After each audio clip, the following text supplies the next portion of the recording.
Bonjour, chronique de Jean-Christophe Ledigou, économiste et syndicaliste, dans l'Humanité dimanche. Un parfum de privatisation. Le gouvernement a récemment confirmé qu'il engageait le chantier du rapprochement entre la Poste et la Caisse nationale de prévoyance, avec pour enjeu l'avenir du groupe La Poste menacé par le recul de l'activité courrier.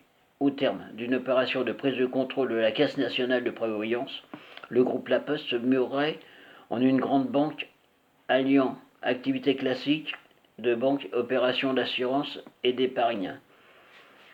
Pour le ministre Bruno Le Maire, il s'agirait de constituer autour de la Poste un pôle financier public. Qui pourrait être opposé à la construction d'un grand pôle public et le financement des activités économiques et sociales? Peu de monde, sauf que l'on cherche en vain, dans la présentation de cette opération d'absorption, la volonté de mettre la finance au service du développement économique et social. La confusion est de mise. Il y a loin entre la revendication du pôle public porté par la CGT et ce que le gouvernement va mettre en place. Il est d'abord à craindre que le désengagement partiel de l'État du capital du groupe La Poste n'anticipe la mise en cause des missions publiques postales. D'autant que l'équilibre au sein du groupe est rompu. La banque postale, qui voit ses outils se diversifier et son champ d'action s'élargir, se trouve renforcé. Le nouvel actionnaire majoritaire de la Poste, en l'occurrence la Caisse des dépôts, poursuivra ses propres objectifs, ce qui fera passer au second plan la couverture des besoins d'acheminement postaux, qui, quoi qu'en dise le gouvernement, n'ont pas disparu.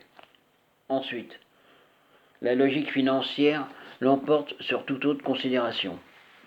On n'évoque ni le financement de l'économie, ni l'accompagnement des grands investissements d'intérêt général, mais on fait référence, au travers de l'assurance vie, à la collecte de l'épargne financière et à l'offre de ses services financiers.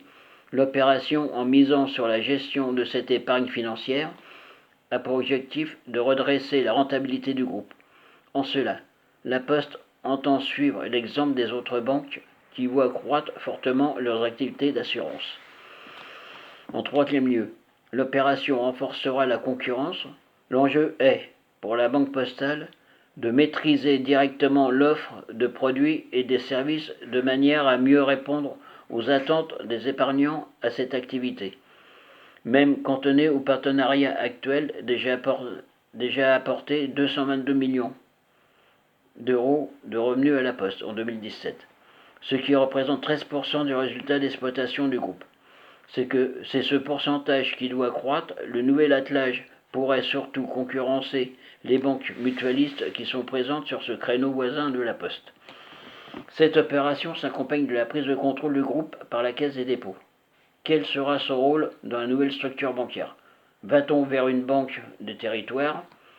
Le risque est plutôt de voir faire de l'institution de la rue de Lille une dépendance de Bercy. En effet, la réforme de gouvernance de la Caisse des prévoyances prévue dans la loi Pacte accroît la tutelle de Bercy. Qui plus est, le ministère des Finances gardera la haute main sur la désignation du PDG de la Poste, soit au total un schéma fort éloigné du contenu souhaitable d'un pôle public financier. Merci. Alors.